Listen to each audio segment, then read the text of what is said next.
হত্যাকাণ্ডে দুটি গ্রুপ জড়িত, একটা হলো মদতদাতা গ্রুপ আর অপরটি হচ্ছে এক্সিকিউশন গ্রুপ। মদতদাতা গ্রুপ যে আপনারা জানেন, মাস্টারমাইন্ডের নাম আপনারা জেনেছেন, শাহিন তো 30 তারিখ তো তারা গেলেন 3 সদস্যের টিম, এর মধ্যে একজন মেয়ে ছিল আর একজন হলো এক্সিকিউশন গ্রুপের মূল নেতা, তারা সত্য সেখানে গেলেন। সে গিয়ে 10 তারিখ পর্যন্ত থেকে সেখানে কে কি কাজ করবে, কে গাড়ি ভাড়া করবে, কে গাড়িতে থাকবে, কোন গাড়ি কোন লোক থাকবে, সব কিছু এক্সিকিউশন গ্রুপের যে মূল নেতা, পূর্ব বাংলা কমিউনিস্টের নেতা, যিনি বুয়া নাম ধারণ করে ইন্ডিয়াতে গিয়েছিলেন, মানে আমানুল্লাহ নাম ধারণ করে, তার নাম হচ্ছে শিমুল ভুইয়া। শিমুল ভুইয়াকে দায়িত্ব দিয়ে ওই মেয়েটাকে রেখে কিন্তু 10 তারিখ কিন্তু মানে মদতদাতা যে মাস্টার মাইন্ড শাহিন বাংলাদেশে এসে 20 তারিখ ফ্লাইটে করে দিল্লি থেকে উনি কাঠমান্ডু থেকে 21 তারিখ উনি দুবাই হয়ে মেবি তার যে দেশের পাসপোর্ট সে দেশে হতে চলে গেছেন। ওয়ালটন এয়ার কন্ডিশনার এক্সচেঞ্জ অফারে স্প্লিট এসিতে 23,000 টাকা পর্যন্ত নিশ্চিত ছাড়। আর যে গ্রুপটাকে রেখে আসলেন, মানে এক্সিকিউশন গ্রুপের লিডার, পূর্ব বাংলার কমিউনিস্ট নেতা, গলাকারকার পার্টির প্রধান, সে তো সেখানে ছিলেন, সেখানে বাকি সমস্ত কাজগুলি উনি করেছেন, এটা তো আমরা বলেছি। এবং সেখানে করে উনি আমাদের কাছে অনেক গুরুত্বপূর্ণ চাঞ্চল্যতা দিয়েছেন, যার প্রেক্ষিতে আমাদের এখন একটু, তারা যেহেতু ইন্ডিয়ান টিম কাজ করছে সে কারণে আমরা এখন যাচ্ছি না, ওদের কাজ এখানে শেষ হলেই আমি সহ আমার সাথে আমার ডিবির 2-1 অফিসারকে নিয়ে আমরা আবার সেখানে যাব। এখনো পর্যন্ত হত্যার মূল কারণটা কি খুঁজে পেয়েছেন আপনারা? দেখেন আসলে কেন করা হয়েছে, আসলে দেখেন আমি দেখি এটা আসলে আপনি ঠিকই বলেছেন, যে কোনো হত্যাকাণ্ডের পিছনে তো একটা কারণ তো অবশ্যই আছে। এবং সেখানে এই যে হত্যাকাণ্ডটা ঘটলেন, এখানে তাদের পূর্ব থেকে তো অনেকগুলি কারণ থাকতে পারে। সেখানে তার সাথে পূর্ব শত্রুতা থাকতে পারে, টাকা পয়সার লেনদেন, আর্থিক বিষয় থাকতে পারে, রাজনৈতিক বিষয় থাকতে পারে। এবং সেখানে তারা যখন সেখানে যায়, সেখানে যেই এক্সিকিউশন গ্রুপ দায়িত্ব নিলেন, প্রত্যেকটা এই 4-5 জনই কিন্তু একটি দলের নেতা, সেটা হচ্ছে পূর্ব বাংলা কমিউনিস্ট গ্রুপের তারা সদস্য সবাই। আপনি বলেন জাহিদ, বলেন সিয়াম, বলেন আপনাদের মূল যে এক্সিকিউটর মুস্তাফিজ, মূল এক্সিকিউটর আমাদের কাছে যিনি আছেন সব স্বীকার করছেন, মানে তাদের লিডার, এক্সিকিউশনের লিডার আমানুল্লাহ ওরফে শিমুল ভুইয়া, যার নামে অলরেডি আমার কাছ থেকে টেলিফোন আসছে যে 17 তারিখ পর্যন্ত যে আমাদের কাছে যে আমরা যে রেকর্ডেড, সেখানেই 17 সাল, সেখান থেকে 5-6টা সে অলরেডি গলা কেটেছেন বা মার্ডার করেছেন। এর আগে যে কত সঙ্গে সেটাও আমরা খুঁজে বের করছি। বিষয়টা হচ্ছে যে অবশ্যই শত্রুতা রয়েছে, তাদের যে প্ল্যান ছিল ওই দিনে, তারা কিন্তু শুধুমাত্র 30 তারিখ গেল 10 তারিখের পরে এই প্ল্যান না, তাকে হত্যা করার জন্য কিন্তু পূর্বেও 2বার প্ল্যান হয়েছে, নির্বাচনের আগে একবার প্ল্যান হয়েছে, তারা ব্যর্থ হয়েছে। তখন তাদের কথা ছিল বাংলাদেশই করবে। দ্বিতীয়বার তাদের প্ল্যান হয়েছে জানুয়ারি মাসে 17-18 তারিখে, সেই প্ল্যান তারা কিন্তু মানে আমাদের আনার সাহেবও গিয়েছেন ওই দেশে, এবং এই চক্রটা কিন্তু সেখানে গিয়েছেন, কিন্তু যেভাবেই হোক হোটেলে থেকে সেটা এই প্ল্যানটা বাস্তবায়ন হয় নাই। তৃতীয় ধাপে সেই প্ল্যানটা তাদের বাস্তবায়ন হয়েছে, এবং তারা তাকে চেয়েছিল যে দেখেন শাহিন কিন্তু গেলেন, কিন্তু 10 তারিখ চলে আসছেন, সেখানে 12 তারিখ থেকে আমাদের এমপি মহোদয় গেলেন, সেখানে গোপালের বাসায় ছিলেন, সেখানে পরের দিন আমি যে কথাটি বলেছি আপনাদের, তার বাসায় গেলেন। সেখানে কিন্তু যে ঘটনাটা, সেখানেও কিন্তু তাদের কথা ছিল তাকে প্রথম কিন্তু তারা হত্যাটা করবেন, প্রথম তাকে হানি টেপের মতোই তাকে মানে ভয় দেখাবে, তাকে নোট ছবি, তার যে নোট ছবিটা তারা তুলে এই ছবিটা দিয়ে তাকে 2 দিন ব্ল্যাকমেল করবে, অর্থাৎ তার কাছ থেকে, তার ইন্ডিয়ায় যে বন্ধুবান্ধব তাদের কাছ থেকে অথবা বাংলাদেশ থেকে হুন্ডির মাধ্যমে টাকাটা নিয়ে আসবে শাহিন, একে যত কোটি টাকায় পারে। কিন্তু তাদের মূল উদ্দেশ্যটা ছিল তাকে হত্যা তাকে করবে, কিন্তু 2 দিন তাকে রাখবে, রেখে তাকে বিভিন্ন জায়গাগুলো তাকে টাকাটা নিবে। ওই টাকার যে ইনকামের পার্ট, এটা কামলাদের দিবে, অর্থাৎ যে কামলারা এক্সিকিউশনের দায়িত্ব নিয়েছে। কিন্তু তারা যেটা বললেন, যেটা হলো মানে দুর্ভাগ্য যে তারা যখন তাকে একটা পর্যায়ে যাওয়ার পরে দস্তাবেজের এক পর্যায়ে তাকে একটা ক্লোরোফর্ম, এটা ক্লোরোফর্ম মানে চেতনানাশক ওষুধ তার মুখে নাকে দিয়ে দেয়, দিলে চেতনানাশক হয়ে যায়। তখন তারা ছবি তুলেছে তার নোট, কিন্তু পরবর্তী পর্যায়ে তারা আর জ্ঞান ফিরে নেয়। তখন তারা আর তাদের যে 2 দিনের প্ল্যান সেটা বেঁচে গেছে। তখন তারা তাদের যে পূর্ববর্তী প্ল্যানে চলে আসছে যে না, তাহলে তাকে দুটি কাজ করতে হবে, কারণ সে তো নাই। তখন তাকে এটাকে সরিয়ে এমনভাবে গুম করতে হবে, এমনভাবে তার মোবাইলগুলিকে অ্যানালাইসিস করে বিভিন্ন জায়গায় দিতে হবে যেন তাকে যে এই জায়গায় যে ক্রাইমটা হয়েছে এটা যেন খুঁজে না পায়। তখন তারা যেটা করলেন, ওই যে কাজটা করার কথা তারা বিভিন্ন, আপনার ছবিতেও দেখেছেন, এটা করে তারা মোবাইলগুলি নিয়ে যায়। একজন আমাদের হাতে যে তাকে দিয়ে দিলেন 4টা মোবাইল। সে তখন বেনাপুলের কাছে গিয়ে আমাদের আনার সাহেবের যে অ্যান্টি গ্রুপ আছে ঝিনাইদহ বা উইবঙ্গে, 4টা মোবাইল থেকে 4টা রিং দেয়। অর্থাৎ বোঝানোর জন্য ওই মোবাইল থেকে বোঝানোর জন্য যে কথাটা এরকম বলবে যে শেষ, অর্থাৎ যাতে আইন শৃঙ্খলা বাহিনী যেন ওদের পিছনে ঘুরে, ওই যাদের কাছে টেলিফোনটা করেছে ওদের পিছনে ঘুরে, আর অন্যদিকে যেন দাবিতে না হয়। প্লেস অফ অকারেন্স, ঘটনাস্থলটা কোনো সময় বললাম না, মেসেজ দিলেন কলকাতা, দিল্লি, কোনো সময় মেসেজ আসলো সে তার লোকেশন হলো ওই মুজাফফরাবাদ, আবার আরেকজন চলে আসলো হলো এই বেনাপুলের এসে, বেনাপুলেতে আবার বাংলাদেশের নাম্বারটা আবার ঢুকে। অর্থাৎ বাংলাদেশে এসে তার যে আমরা যতটুকু শুনেছি যে এন্টি গ্রুপ, অর্থাৎ একজনের সাথে একজনের দ্বন্দ্ব থাকে, ওই এন্টি গ্রুপের কাছে এই কথাগুলি বলে, অর্থাৎ যাতে আমাদের আইন শৃঙ্খলা বাহিনী যখন আমরা খোঁজ নিব তার এন্টি গ্রুপ জড়িত কিনা, তখন দেখবো মোবাইলের সাথে একটা ইন্ডিয়ার বা বেনাপুলের কাছ থেকে একটা রিং আছে। তারা এরকমভাবে অত্যন্ত সূক্ষ্মভাবে, এবং তারা একদিকে লাশ গুম করা, লাশের অস্তিত্ব না পাওয়া, এবং বাংলাদেশি যে অপরাধীরা যারা এই কাজটি করেছেন, মদতদাতা এবং এক্সিকিউশন গ্রুপের মূল নেতা এবং মূল নেতার সাথে যারা ছিল সবাই কিন্তু এক্সিকিউশন করে আবিষ্কার করা লোক, এবং তারা এই কাজটা করে আমি মনে করি তারা একজন ধরা পড়েছে ইন্ডিয়াতে, জাহিদ, সেটাও আমাদের মূল এক্সিকিউশনের রিক্রুট করালো, তার দলের সদস্য, পূর্ববাংলা কমিউনিস্টের সদস্য। এবং এখন যে প্রশ্নটা করেছেন আপনি, যে অ্যাকচুয়ালি আসলে আমাদের তদন্ত অনেক রয়েছে, এরা আমাদের আসামিদের জিজ্ঞাসাবাদ করছে, আমরাও সেখানে যাব, ঘটনাস্থল পরিদর্শন করব, আমরাও ওই আসামির সাথে কথা বলবো, তারপরে তার কথার সাথে ওইখানের যে লোকেশন, বিভিন্ন ধরনের এইগুলি বাসা বাড়ি সবগুলি আমরা মিলাবো।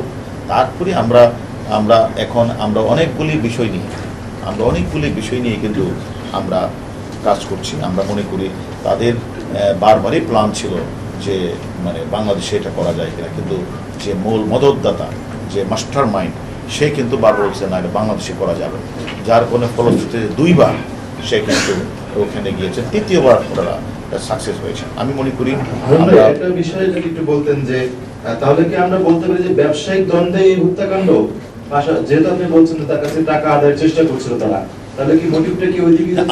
আমি তো আপনাকে বলেছি যে তাকে নিয়ে যাওয়া তাদের উদ্দেশ্য অনেকগুলির মধ্যে আমি একটা উদ্দেশ্য বললাম যে হত্যাকাণ্ডটা কি কারণে হত্যাকাণ্ড সংঘটিত হয়েছে, স্পেসিফিক রিজনটা তো আমরা এখনো বলতে পারছি না। তার মধ্যে সাপোর্টিং অনেকগুলো বিষয়, যে তাদের মূল উদ্দেশ্য ছিল এটা হলো একটু নিয়ে তুলে এই ছবিগুলি দিয়ে তাকে 3 দিন আটকে রেখে অপহরণের মতো কিছু টাকা আদায় করা যায় কিনা, এটা একটা উদ্দেশ্য ছিল।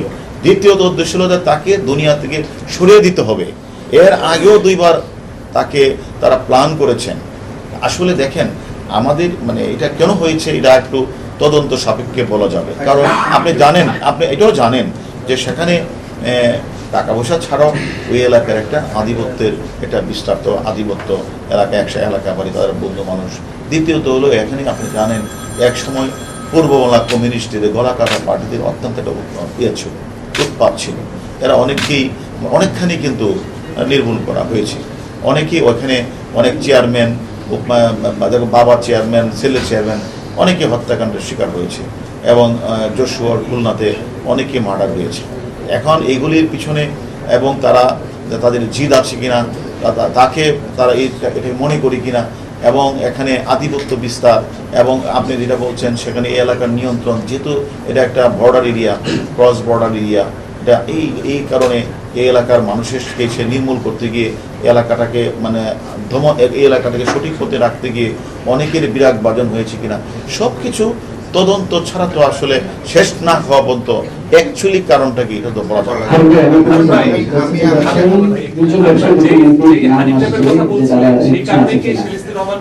আমি হানি টেপের কথা বলছি না, আমি যেটা বলছি তাকে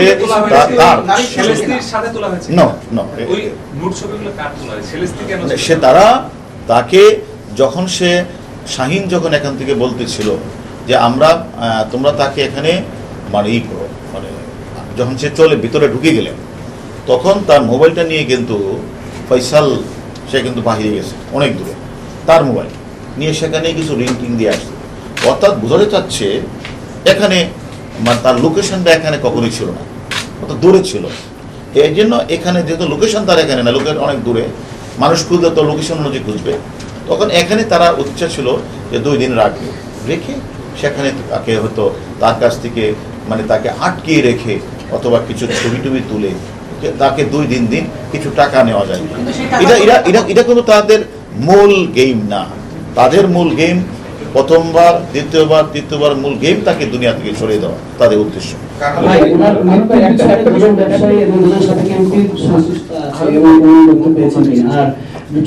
সম্পৃক্ত আছে কিনা এই সমালোচনার পিছনে আছে কিনা, এবং দুজন ব্যবসায়ী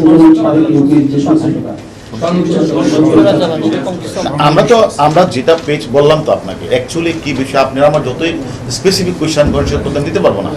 এটা আমরা সব কিছুই আপনার যতগুলি কারণ বলছেন সব কিছুই আমরা বিচার বিশ্লেষণ করব, কিন্তু অ্যাকচুয়ালি কি ঘটনাটা সেটা তো আমরা এখনো বলতে পারছি না। আমরা আপনাদের সবগুলো বিষয়ে কিন্তু আমাদের তদন্তের বিবেচনায় আছে। বলেছেন যে তিনি আসলে এই বিষয়ে কিছু জানতেন না, তিনি শুধু সেই বাসাতেই ছিলেন।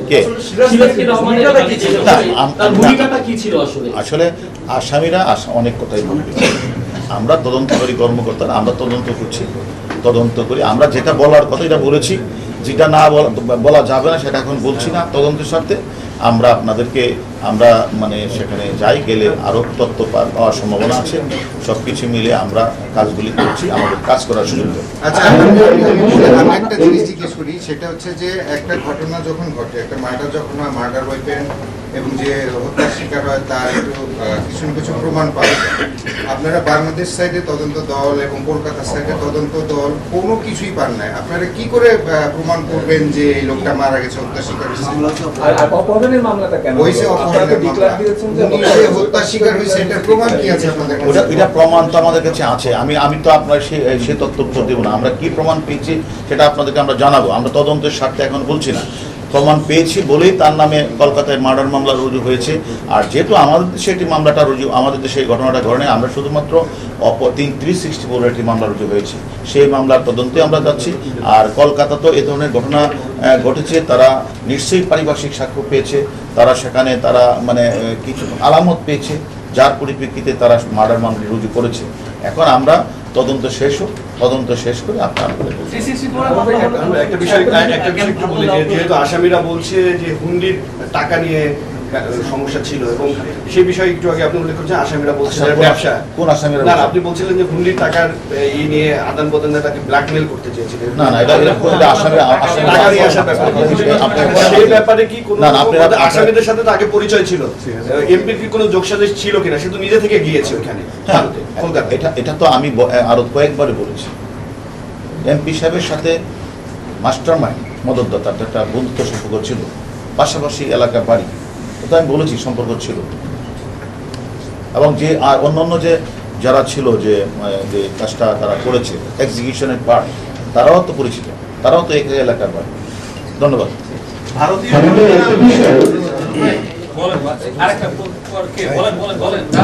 মাটিতে মানে ভিন দেশে এই যে ঠান্ডা মাথায় যে হত্যাকাণ্ডের শিকারটা হলো, এই ক্ষেত্রে কি শুধু বাংলাদেশিরাই মানে পরিকল্পনা করে ওই দেশে ঠান্ডা মাথায় এই উত্তর ওই দেশে কোনো জ্ঞান ও এর সাথে এই উত্তর অনেকবারই বলা হয়েছে, আমাদের মাননীয় স্বরাষ্ট্রমন্ত্রীও বলেছে, আমিও একাধিকবার বলেছি, এটা উত্তর পেয়েছেন। আমার মনে হয় আর উত্তর এখন দেওয়া হবে না। বাংলাদেশে এসেছেন, তারা আপনাদেরকে কি পেলেন সেখান থেকে? বিভিন্ন গণমাধ্যম বলা হচ্ছে তার মাংস কিনা করে টমেটো ফ্ল্যাশ করে দাও। মাংস পাওয়ার কোনো সম্ভাবনা, হার পাওয়ার সম্ভাবনা আছে। আসলে কি কোনো আসলে আপনাদের লাগেজ এবং অন্যান্য জিনিসপত্র খোঁজার বিষয় এটার সাথে ডিএনএ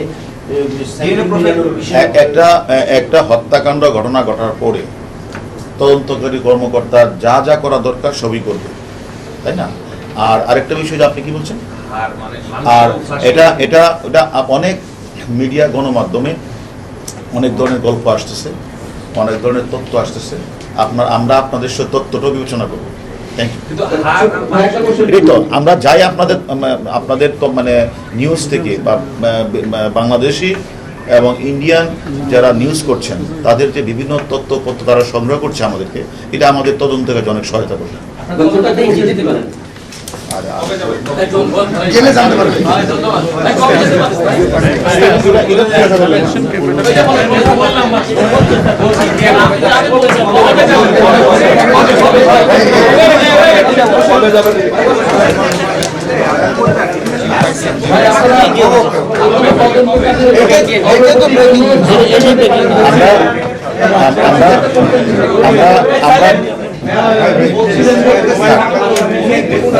আমরা কালকে আপনাদের বলেছিলাম আমরা ঊর্ধ্বতন কর্তৃপক্ষের সাথে কথা হয়েছে। ঊর্ধ্বতন কর্তৃপক্ষ আমাদেরকে বলেছে যে আমাদের জন্য 3-4 সদস্য টিম আমরা যেন যাই। সেই প্রেক্ষিতে একটা জিও হয়েছে।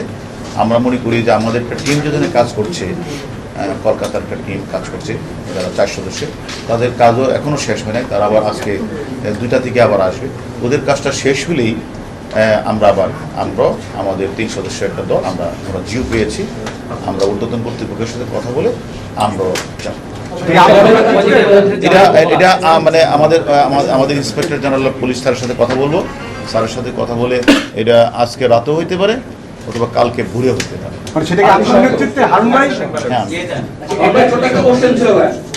একটা প্রশ্ন আমি করতে চাই, সেটা হচ্ছে যে দীর্ঘদিন পরেও লাশের কোনো দেহাবশেষ এখনো পর্যন্ত না পাওয়ার সুনির্দিষ্ট কোনো কারণ কি জানেন কিনা?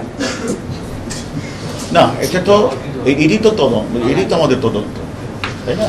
এমনও তো হয় যে অনেক মার্ডার হয়েছে, বছরের পর বছর কোনো তথ্য পাওয়া যায় না, 3 বছর পরেও তথ্য পাওয়া যায়। এমনও ঘটনা তো আমাদের কাছে আছে যে লাশটাকে তারা এমনভাবে গুম করে তার দেহ থেকে মাথা থেকে তার মুখের ফেস সবগুলি বিচ্ছিন্ন করে। যেমন কিছুদিন আগে আপনারা জানেন যে